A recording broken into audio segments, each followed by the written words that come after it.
Rwanda ni kimwe mu bihugu bike bya Afurika bifite teleport, ahantu hakusanyirizwa amakuru ava kuri za satelite. Mu Rwanda hari gukorwa icyogajuru kizoherezwa mu isanzure muri 2026.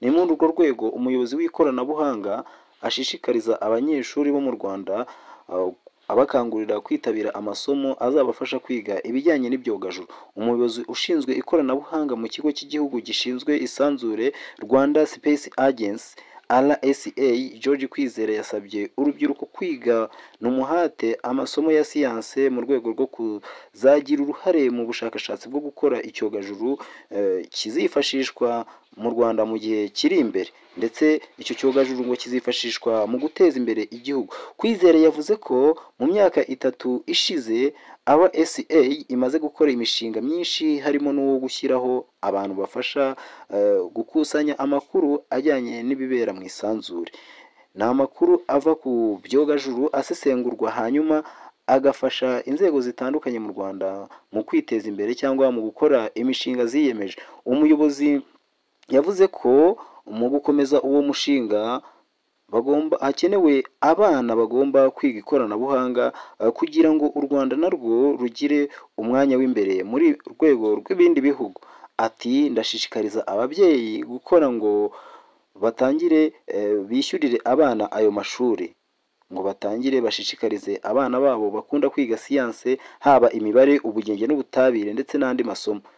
Nibyo umwana aba akenewe kugira ngo abashe kugera kuri urwo rwego. Kwizera yavuze ko hari gukorana n'amakaminuza atandukanye ku isi, ndetse ngo bari no kuvugana na kaminuza y'u Rwanda kugira ngo babashe guteza imbere izo mpano ziri muri urwo rubyiruko, kugira ngo n'abaturage bazabashe kwibona muri iyo siyanse ndetse babashe no guteza imbere uwo mushinga u Rwanda rufite.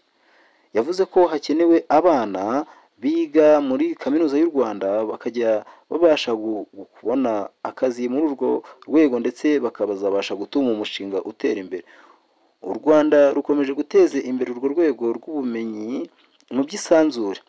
Nko mu mpera z'uyu mwaka ushize byatangajwe ko u Rwanda hari kubakwa icyogajuru kizwi nka Hyper Spectre CU6 CubeSat. Ni icyogajuru gitandukanye n'ibisanzwe, kizaba gifite ubushobozi bwo gufata amashusho mu mabara yose hifashishijwe sensors, bitandukanye n'ibyari bimenyerewe bifata amashusho mu mabara 3 gusa. Ni icyogajuru kibasha gutanga amakuru nyayo gikurura ku butaka nko mu birometero byinshi cyane, mu mirima, amakuru agendanye n'ibimera ndetse n'ayo mu butaka.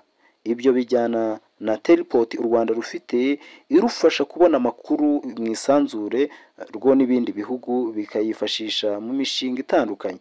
Teleport ni ahantu hashyirwa iminara ikusanya amakuru avuye kuri za satelite. Bivugwa ko umuntu ufite satellite mu kirere aba akeneye gushyiraho uburyo amakuru yayo azajya akusanywa.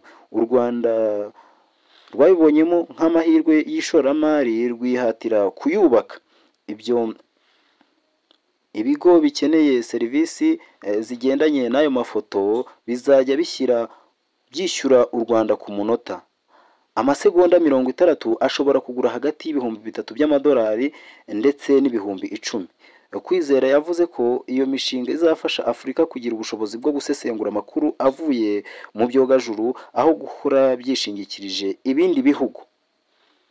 Mu Rwanda rero bahise batangira gukora icyo cyogajuru kizoherezwa mu kirere. None hakenewe urubyiruko rujya kwiga ibigendanye no gukora kuri ibyo byogajuru no gusesengura amakuru yabyo.